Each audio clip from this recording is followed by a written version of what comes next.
Hi, I'm Dan Abe, executive producer at 343. And this year at E3, we're really excited to announce Halo Anniversary to the world. We wanted to give an example of campaign, so we used Silent Cartographer to really highlight some of the exciting features we're developing for the game. And now we want to share this with the rest of the world. So this is really your chance to get a behind-the-scenes peek at what we're doing with Halo Anniversary. Hope you enjoy. Okay, so let's dive right in and take a look at Silent Cartographer. This is exactly the same demonstration we gave to the press at E3. In fact, this is exactly the same build. So the exciting thing is that this build has come a really long way since we showed this at E3. It's kind of funny for me to look at it now and say, hey, the game looks much better now.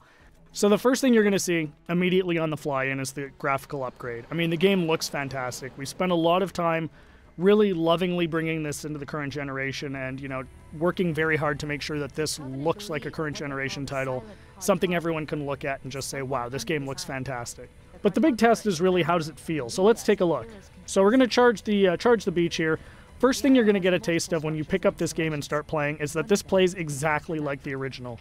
That was a core development principle for us, is this game needed to play exactly the way it did 10 years ago. I mean, this is the game that launched a generation of shooters, so we had to make sure that that feeling was identical to that experience that everybody remembered 10 years ago, because this is really a gift to the fans. This is a way to relive the experience of playing Halo 1 for the first time, so we really wanted to make sure it was identical.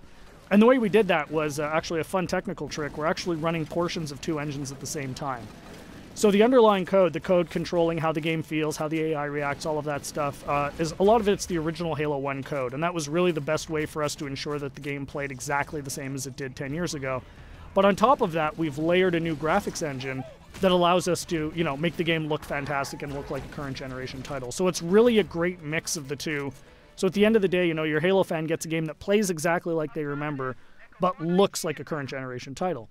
We get some other benefits from this as well. As I said earlier, and I say this all the time, the primary goal for this game is to make sure Halo fans can relive the experience of what it was like to play 10 years ago. And one of the big tools we have in our box to do that is Classic Mode. So what's Classic Mode? At the touch of a button, you can swap back and see how the game looked 10 years ago. So here it is. This is, Halo 1 10 years ago.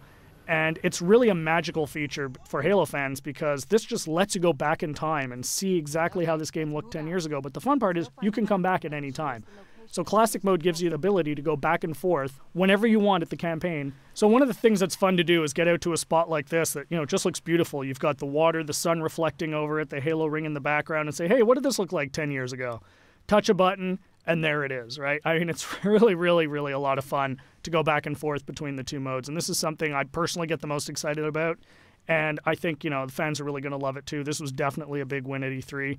As you can see, the other benefits you get from the new version is you've got the splash effects, the dust effects as you get back onto the beach. The game just looks great. The other thing that's fantastic is, for the first time, we're going to have co-op over live for the campaign. So you can hop onto the Warthog with a buddy and just plow through this game and, start mowing down grunts and elites and, just team up with a friend. Get on, go, hook up on live and play through the campaign together. And, we think people are really going to love that too. I often say, what would Halo 1 be without the Magnum? And, of course, the Magnum's back. Everyone remembers that fantastically overpowered pistol that just enabled you to walk through and just mow through hordes of enemies. Tremendous amount of fun. So, we're excited to bring that back as well. Again, you can see the game plays exactly the same as it did. Cannot highlight that enough. That was really, really important for us to make sure that this game played the same as it did, because this is really an iconic game. This is the game that convinced a lot of people, myself included, that you could actually have a fun first-person shooter experience on the console. I mean, I was a hardcore PC shooter guy, who said, you're never going to make a game on the console that is going to, make me want to play. And this is the game that changed my, my impression of it. And it's the same for millions of Halo fans. And those fans, that's who this game is for. This game is really a labor of love for us here at 343, and we're really excited to be able to present it to you. So there's your sneak peek of Silent Cartographer. Really just the tip of the iceberg. We've got a lot more features we're going to announce as we get closer to launch. Come to Halo Fest at the end of August and see the whole game in action. See you then.